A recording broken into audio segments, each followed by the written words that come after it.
Dans les vastes plaines où la forêt côtoie de hautes montagnes, vivait une pie élégante nommée Mirabelle.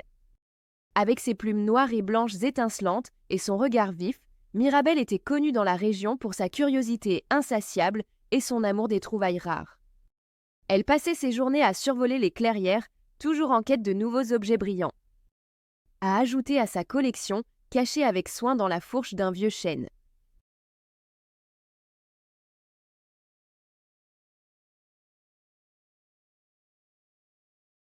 Un jour de vent frais, alors que Mirabelle inspectait un champ aux abords de la forêt, une ombre immense glissa sur le sol. Levant les yeux, elle aperçut un aigle royal aux ailes vastes et au plumage doré qui planait avec majesté dans le ciel. L'aigle, prénommé Gaspard, avait depuis longtemps la réputation d'être le seigneur de ces montagnes.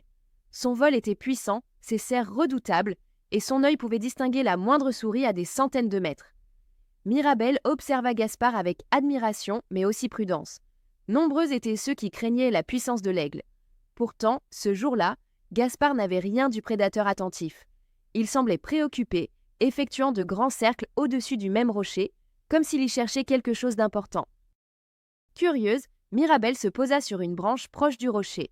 Elle adressa la parole à l'aigle d'une voix claire. « Gaspard, pourquoi t'attardes-tu ainsi au-dessus de cette pierre? As-tu perdu ton chemin ?» L'aigle atterrit lourdement, ses griffes s'enfonçant dans le sol herbeux. Il répondit, la voix grave.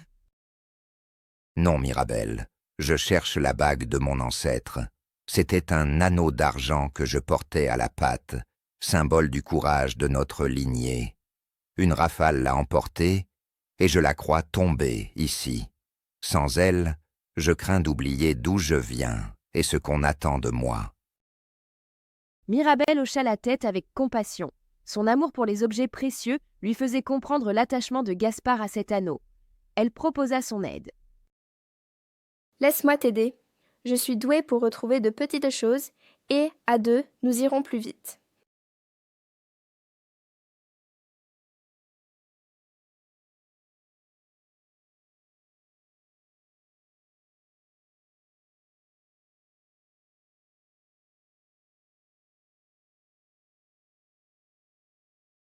Toute la journée, ils fouillèrent les buissons, retournèrent les branches mortes et examinèrent chaque pierre du champ. Mirabelle inspectait les recoins inaccessibles avec habileté, pendant que Gaspard utilisait sa vue perçante pour repérer les objets brillants de loin.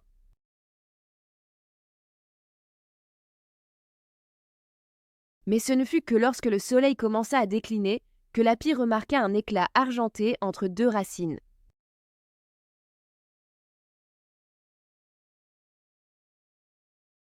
« Regarde ici, Gaspard. »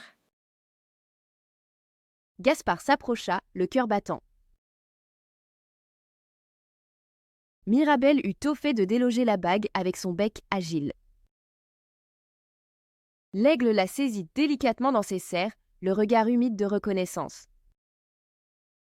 « Tu as retrouvé plus qu'un simple bijou, Mirabelle. Tu m'as aidé à retrouver une partie de mon histoire. » Mirabelle sourit, fière de sa trouvaille.